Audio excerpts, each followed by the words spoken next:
Hello students, in today's lecture the next point from the topic molecular basis of inheritance, and that is the packaging of DNA. In this point we have to discuss the packaging of DNA mainly in prokaryotic cell and in the eukaryotic cell. So we'll see first how this DNA get packed in the nucleus of the cell. Before that, you should know the basic about this DNA. That means in previous lecture we have seen the DNA is most of the genetic material in majority of the organisms.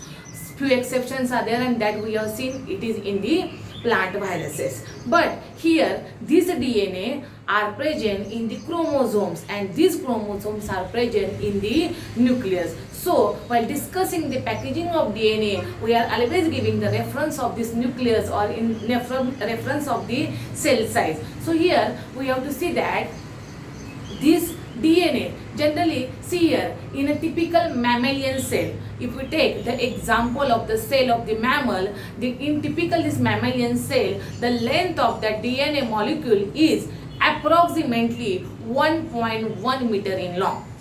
Approximately length of the DNA is 1.1 meter in long, and the size of the nucleus is approximately 10 raised to minus 6 meter. It is about 10 raised to minus 6 meter. So if we consider the length of the DNA and the length of the or the size of the DNA and the size of the nucleus, you will find that the nucleus size is very smaller than the size of the DNA. So such a large DNA molecule, how can get accommodated or how can get packed in that small nucleus? That we have to see in this point, that is the packaging of DNA. So such a large DNA molecule get accommodated in a small DNA, in a small cell, and that is different in method in prokaryotics and in eukaryotics. So we have to see first how such a long DNA molecule is get packed in a small nucleus in prokaryotic cell, and then we'll see how it get packed in the eukaryotic cell. So first we'll see the packaging of the DNA molecule in the prokaryotes. Here I have already drawn the figures of this packaging of DNA in prokaryotic cell. We'll see one by one how this chromosome, that means here I have sketched the figure, and here I have shown the circular DNA. As you know, in the prokaryotic cell there is a circular DNA, and that's why this is the diagram of the prokaryotic chromosome. This prokaryotic chromosome, which we have given the label A, that is the circular unfolded chromosome, is here. This chromosome gets folded, and that the second figure is the folded chromosome, which nearly form 40 to 50 loops, or which we also call as the domains. And this is the second figure. Here we have shown how many loops are there in the second figure. In the third figure, that is labeled as a C figure, and the name of that figure is supercoiled folded chromosome. Here you will find that as compared to the second figure, chromosomes which show the loops are supercoiled. So there you will be supercoiling, you will find in this figure. And in the fourth figure, that is labeled as the D figure. This is the D, and that is the fourth one figure. Here what label is given as nick DNA. That means here in two loops there is a folding disappear and show. Here it is called as a nick DNA. And the last figure, that is labeled as the E1, and that is called as a partially unfolded chromosome. That means the chromosomes which shows loop or that folding. Loop is also called as a folding. That loops or that foldings get unfolded. They get unfolded, and that figure is shown here. That is the unfolding of the loops you will find in the last figure. So here we have shown the 5 figures: first, second, third, fourth, and the fifth figure. And from this figure we are now going to study how this DNA get packed in the prokaryotic cell. So here we'll see first that, as we know, that means we have seen number of times that prokaryotic cell, that means they have very primitive nucleus. and their nucleus is primitive means they do not have the nuclear membrane, they do not have the nucleus. And the genetic material that we call for the prokaryotic cell, it is called the nucleoid. Nucleoid means what? The prokaryotic cell, as do not have the nuclear membrane, inside the cytoplasm of that prokaryotic cell, their genetic material is scattered, and their genetic material is in the form of round, circular, folded structure having naked DNA. That DNA generally do not associated with any protein, so we call it as a naked DNA, and that whole structure of the DNA we generally call as a nucleoid. So here we are saying that nucleoid of the prokaryotic cell is generally in the form of the circular structure. And here also keep in mind the cell size of particularly prokaryotic cell. Here we will take the example of E. coli. E. coli is a bacteria, we call it as Escherichia coli, and it is an example of the prokaryotic cell. In this E. coli bacteria, the size of that cell is about 2 to 3 micron long. The size of that eukaryotic cell is about 2 to 3 micron long, and in such a small sized cell, this nuclei, or we say that the nucleoid of this prokaryotic cell get packed. The DNA, which we call as a naked ring-like DNA, here we have shown this is the chromosome, we will also call it as a DNA. This naked DNA has about 1100 micron long perimeter. Area of that DNA is about 1100 long micron. See here, I will write here what is it. That is the DNA of the prokaryotic cell has the 1100 micron long perimeter. Okay, and the cell size of this prokaryotic cell, particularly here we have taken the example of E. coli. So 1100 micron length is the DNA, is the perimeter of the DNA of the E. coli, as well as this E. coli size has the 2 to 3 micron cell size is there. And such a long DNA molecule can be packed in such a small sized cell in the E. coli. And that we have to see here how this long length of DNA can be packed in this small sized cell. So here in the first figure, what we have shown, here we have labeled at the circular unfolded chromosome which has the DNA, and that DNA has a perimeter about 1100 micron long. This DNA or this chromosome should be packed in a small sized cell, and for that there should be folding of that chromosome. That chromosome should be folded, and without folding it cannot be packed in such a small sized cell. So it should be folded, and while the folding it form about 40 to 50 loops or 40 to 50 foldings. Foldings are also called as loop, we also call as a domains. So here nearly about in this figure, if you calculate the folds, you cannot find the 40 to 50 loops, but generally in a normal way they form the 40 to 50 loops of this circular chromosome. And see here the size of this circular chromosome is about 350 micron long. But when it gets folded, that size get reduced to the 30 micron. That size get reduced to the 30 micron after its folding. And then what happens after folding of this chromosome, which is about 30 micron long, that chromosome again get further supercoiled because it has to pack in this small size cell. So this folded chromosome again shows the supercoiling, and here you will see that supercoiling of this chromosome is found, and again here you will find the size of this chromosome again reduced in this supercoiled folded chromosome because it gets supercoiled. In the fourth figure, what we have seen, this same chromosome which is supercoiled again undergoes nick form. Nick form is here you will find that supercoiling gets unfolded. They get unfolded, and here you will find that the fourth figure is looking like this. It is somewhat different than the supercoiled folded chromosome.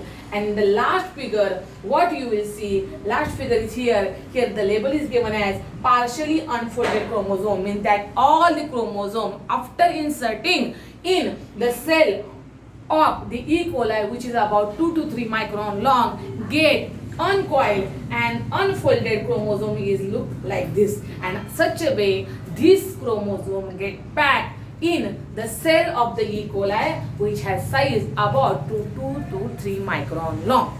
See here, the two important things you have to keep in mind, that the E. coli DNA perimeter is about 1100 micron long, and second thing is that the cell size of the E. coli is about 2 to 3 micron long.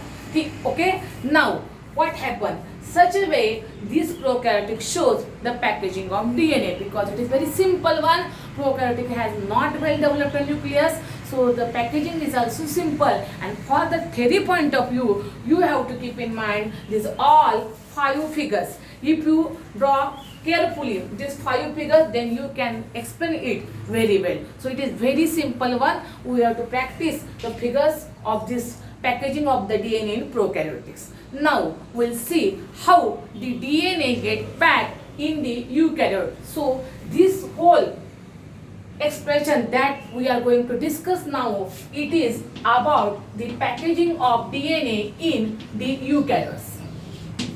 So you know that these eukaryotes, as compared to these eukaryotics are more developed and they have the well developed nucleus.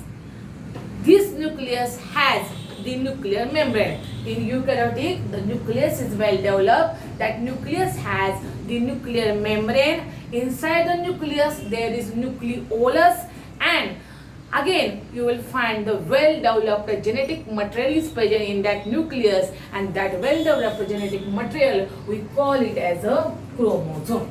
We call it as a chromosome. Again I will repeat that the packaging of the DNA in eukaryotic is more complex than the prokaryotic, because eukaryotic has well developed nucleus. That nucleus is surrounded by nuclear membrane. Inside the nucleus there is a nucleolus, and due to which we have to find that complexity during the packaging of the DNA. Then what happened here? See here, the chromosome or the genetic material which is present in the nucleus of the eukaryotic cell, here we have given the name chromosome. I have shown here only one figure, and the name of that figure is called as a nucleosome. See here, this figure here, before the nucleosome we have given the label, and that label is called as a octamer of histone. Label is called as the octamer of histone. Octamer means 8 molecules are there. Octamer means what? 8 molecules are there. Here these 8 molecules are there, and all these 8 molecules form the one octamer structure. These all 8 molecules are the molecules of the protein that we are going to discuss here now, and these protein molecules are we call as a octamer of the histone. Histone is a type of the protein, and that protein has the 8 molecules which are packed together, and around on this histone octamer there is a wrapping of the or coiling of this DNA molecule. So we will find the how there is the packaging of DNA in the eukaryotic cell. So you have to concentrate on this figure what we have given here. That is, the first point is the chromosome. Okay, see here, you have to concentrate on figure only. So I will stand here. Chromosomes are the genetic material of the eukaryotic cell, and these chromosomes are made up of the DNA and histone and non-histone protein. These chromosomes are mainly made up of DNA and histone and non-histone proteins. See here, particularly we will focus on this histone part. What happened here? This histone, which is present in the chromosome along with the DNA and some non-histone protein, this histone is made up of histone octamer. it is made up of histone octamer. So here we have given the octamer of histone. These are the histone octamer, and all the histone octamer come together, they assemble with each other, or we say that they assemble together and they form a structure. That structure we call as a nucleosome. So chromosome form or contain histone protein. This histone protein made up of the histone octamer. So this is the histone octamer, and this histone octamer then form the nucleosome. And what is meant by nucleosome? Here we have given the figure of nucleosome. This nucleosome means there are 8 molecules of the histone protein, 2 of each, H2A, H2B, H3 and H4. प्रत्येकाचे दोन molecule, H2A चे, 2 molecule H2B चे, 2 molecule H3 चे and 2 molecule H4 चे. So all the 2 molecules of each form the 8 molecules of histone, and that we call as a histone octamer. And this histone octamer plus around that histone octamer there is the coiling, or there is the wrapping of this DNA. So you should keep in mind, this is the DNA, which we say that in mammalian cell it has length about 1.1 meter long, and such a DNA get coiled or wrapped around this histone octamer.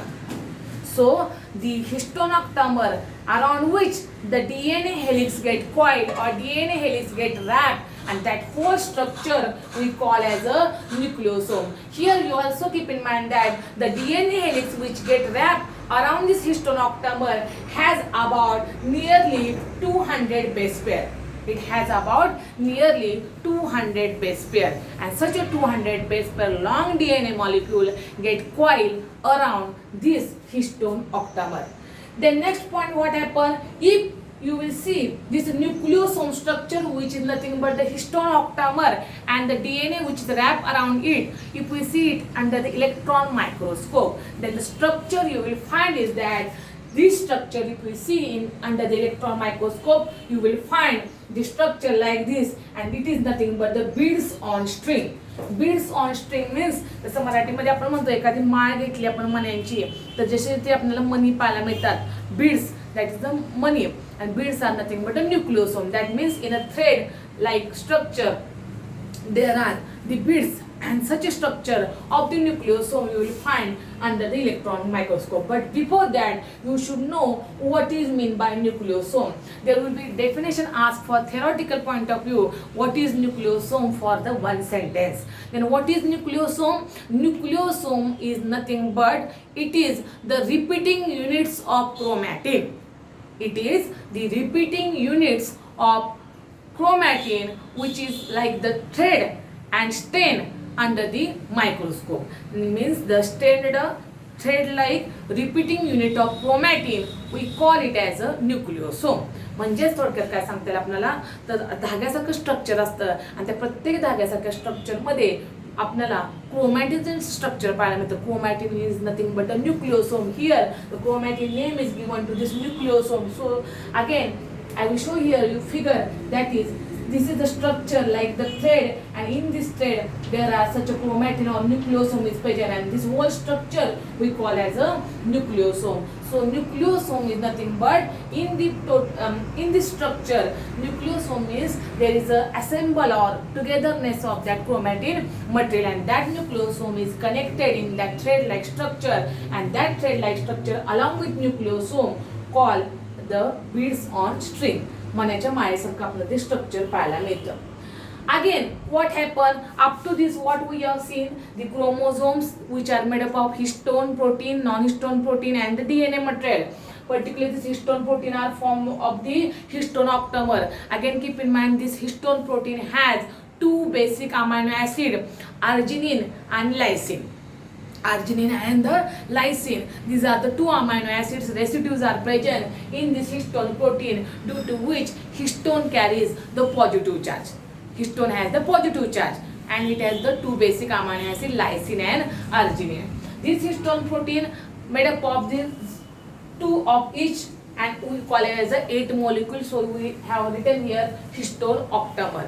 Along this histone octamer, the DNA helix get wrapped, which has about 200 base pair, and such a structure we call it as a nucleosome. Here I have given you the definition of nucleosome. Nucleosome means it is the repeating unit of chromatin which is thread-like and stained, and it is found in the nucleus. That whole structure you will find in the nucleus. So nucleus, inside the nucleus, this nucleosome is found, and it is again we call it as a aggregation of the chromatin material. And if you see this nucleosome under the electron microscope, you will find the structure like the beads on string, and that structure here we have sketched, and it is look like that. That is the like the beads on string means मण्याची माळ आपण म्हणू शकतो. Later on, this beads on string structure again get packed or folded, because here also that long DNA can be fit into a small nucleoside, that is the 10 raised to minus 6 meter. So this beads on string again get folded, again get condensed, and it shows the structure, and that structure is called as a solenoid structure, which has about the length of 30 nanometer, which has the length about 30 nanometer, and it looks like the telephone wire. टेलिफोनच्या वायरसारखं आपल्याला structure पाहायला मिळतं. That is called as the solenoid structure. And later on this solenoid structure again further get condense.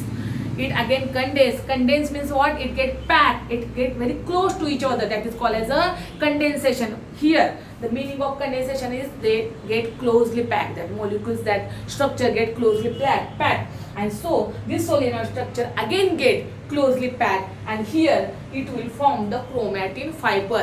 It get closely packed, and see here one more thing is that for the condensation of the solenoid structure, it will form the chromatin fiber.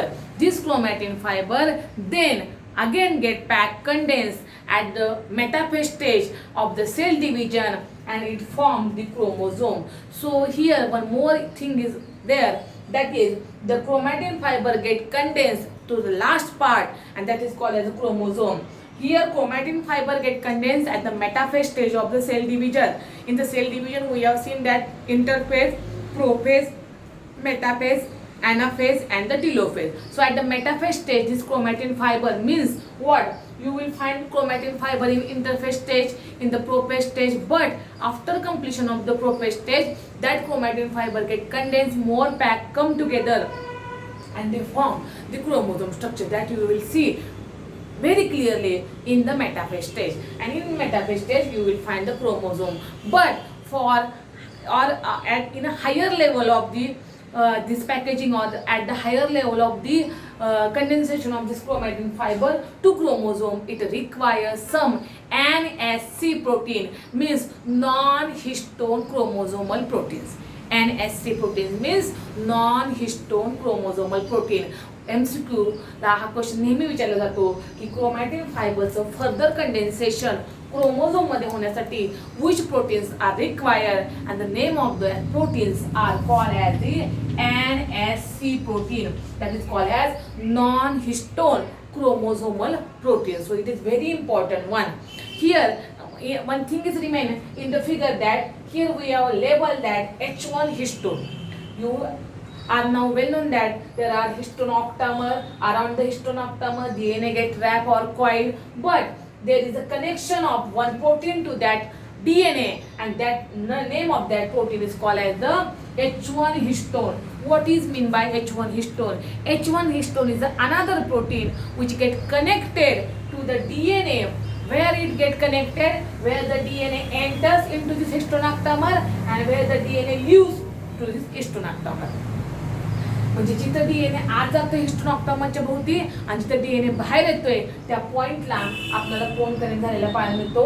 H1 histone. So for MCQ this question is also asked that where the H1 histone get connected to DNA. H1 histone get connected to DNA where DNA enters the histone octamer, and where the DNA leaves the histone octamer. So it is a very important point in this diagram. So this is the diagram of nucleosome.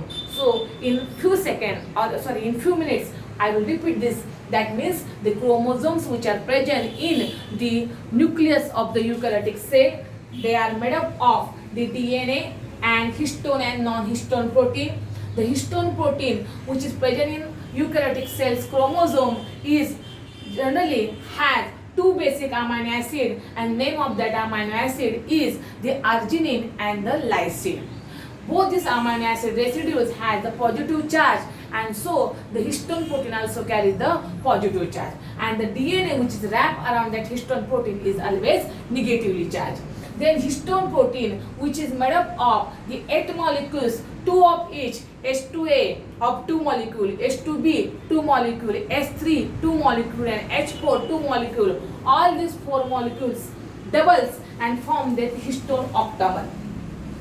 This histone octamer then packed together, assembled together, and around that histone octamer there is a wrapping or coiling of the 200 base pair long DNA, and thus histone octamer and the coiling of that DNA together called as a nucleosome. So this is the figure of the nucleosome. Then this nucleosome again get look different under the electron microscope, and its structure looks like the beads on the string. And we have seen the definition of nucleosome, that it is the repeating unit of chromatin, which is the thread-like, and you will find it under the electron microscope.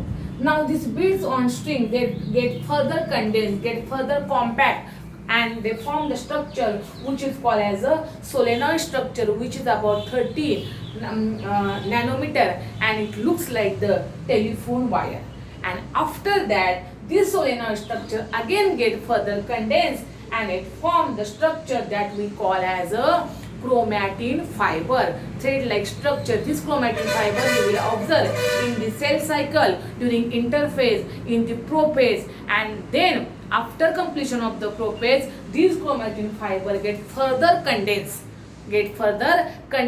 and for their condensation it require NSC protein, that is called as non-histone chromosomal protein, and then it will convert into a structure that we call as a chromosome. That chromosome structure you will easily identify in the metaphase stage of the cell cycle. Okay, this is about the packaging of DNA in the eukaryotic. So very important thing is that you should draw the diagram of this nucleosome. Okay, and next is you should keep in mind the sequence of this point, that is the chromosome, and last how these chromosomes are formed while the packaging of these different parts in the nucleus. So it is very important thing, and diagram is very essential. There may be asked the question for 3 marks, that is with neat label diagram describe the packaging of DNA in the eukaryotic cell.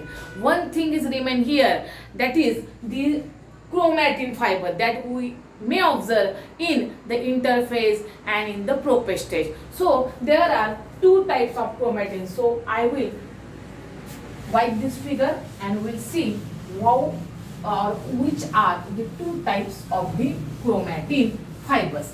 So these chromatin fibers, which after condensation forms the chromosome at the metaphase stage.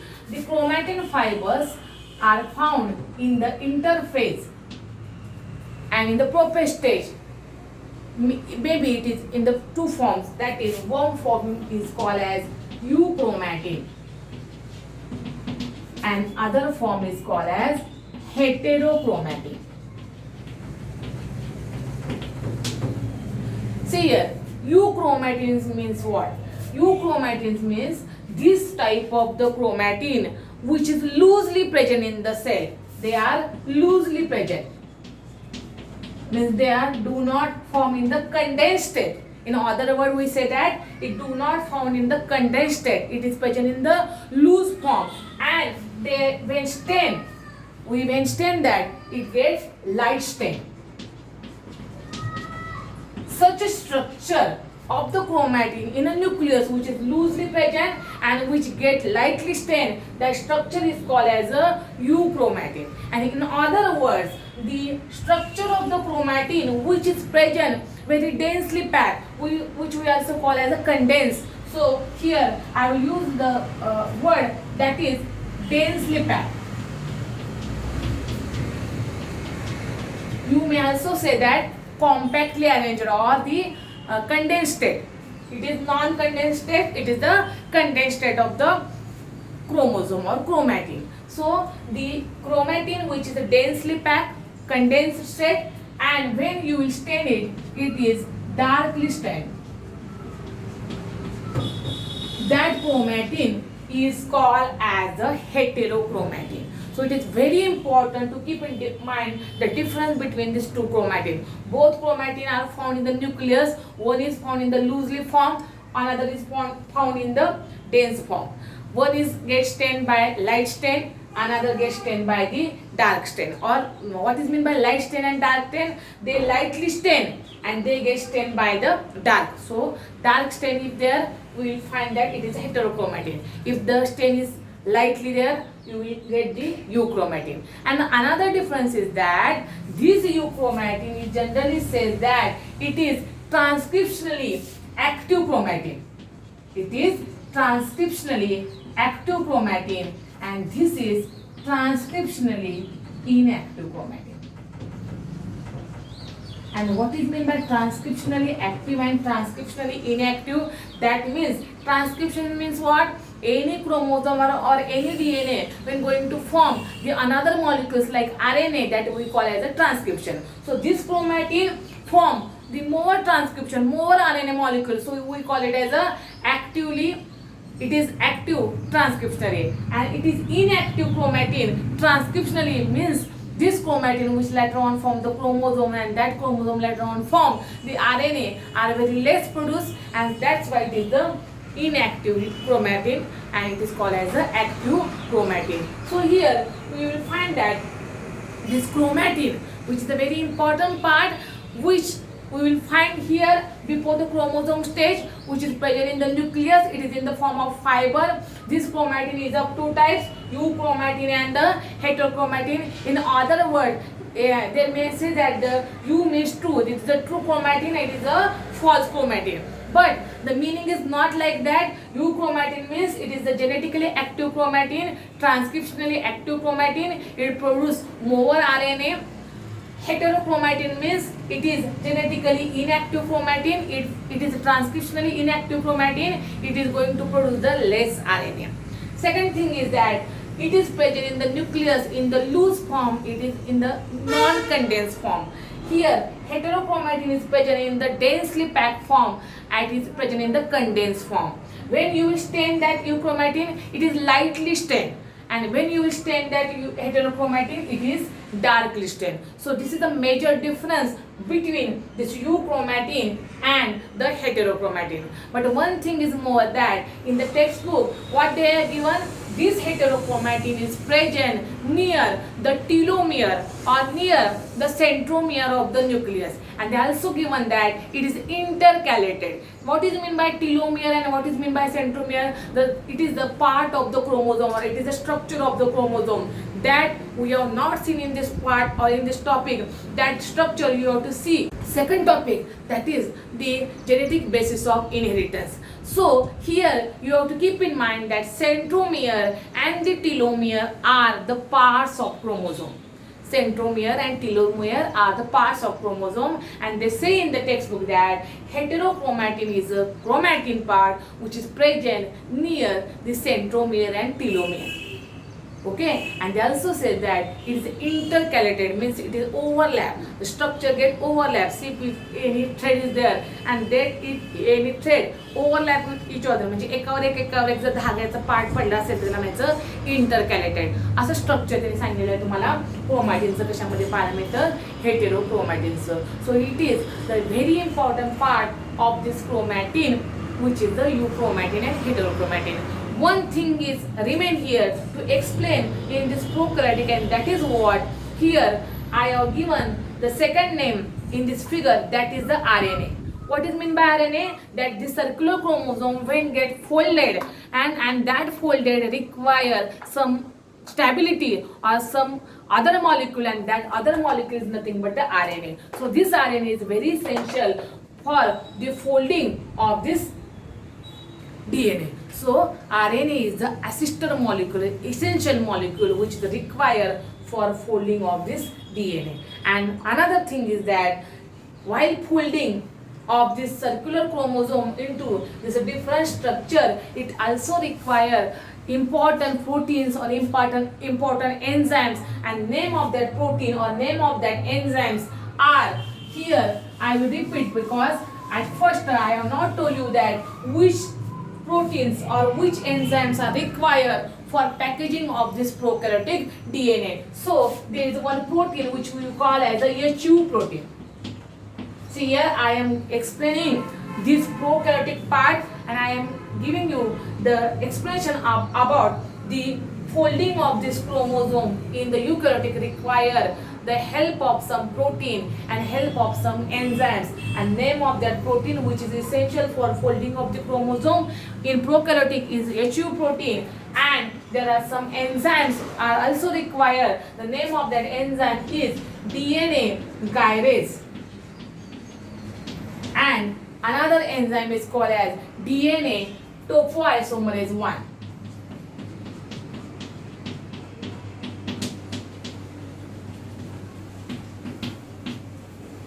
So again, it is very important that there may be asked question like that, which component is required for folding or packaging of the prokaryotic chromosome, then you should know the name of that component. There should be HU protein, like histone-like protein is there, that is called as HU protein. DNA gyrase enzyme is required, and as well as one another enzyme is there that is called as DNA topoisomerase 1. So these are the very important part which is essential for folding or the packaging of this prokaryotic DNA. That point skip.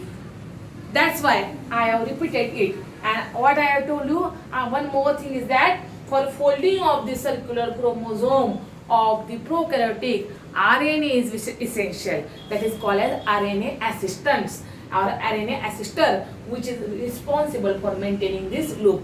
Okay, so the very important part that we have completed today is the packaging of DNA, and that we have seen in this prokaryotic and the eukaryotic cell. So for MCQ point of view, it is very essential. For theoretically, there will be asked two questions. One question that explain the packaging of DNA in the prokaryotic cell, and second question is that explain the packaging of DNA in the eukaryotic cell. So these are the two important points we have discussed today. Now the next point that we are going to start here is the replication of DNA.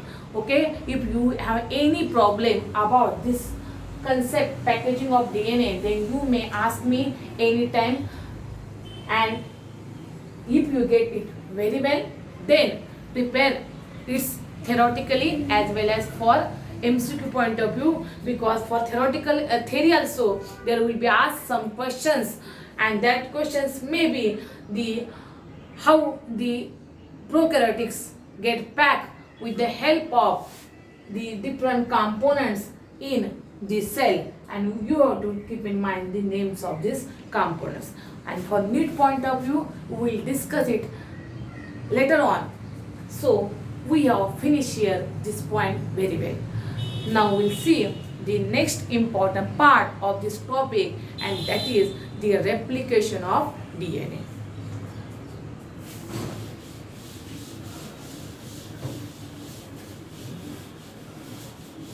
So in this replication of DNA, what happened?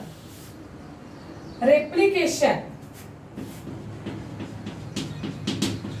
of DNA. In another word, we say the meaning of it as the synthesis of DNA. That means DNA synthesis, or we also call it as a replication of DNA. Then, what is the definition of the replication? So we'll see first the definition of replication of DNA. Replication of DNA means what? The duplication of DNA itself. The duplication of DNA itself is called the replication of DNA. Then what is meant by duplication? See here, in the replication process, from one DNA molecule you will get the two DNA molecule. How it is possible? See here, I will draw one figure. This is the DNA molecule, which is always double stranded, and from this one DNA molecule you will get the two copies of DNA by the process of replication. See here, this DNA molecule gets synthesized, another DNA molecule gets replicated, and you will get the two copies of this DNA. And that process you call it as a replication. So replication means what? Duplication of DNA itself. This DNA get duplicated and form the two more copies of DNA, that we call as a replication. And in last year you have seen very well that in eukaryotic cell the process of DNA replication occur during the cell cycle and in the S phase of the cell cycle. Okay, so that we call as a synthesis phase of the DNA replication. But in prokaryotic cell, DNA replication occurs at any time, but in eukaryotic cell, this DNA replication takes place only once during the S phase of the cell cycle.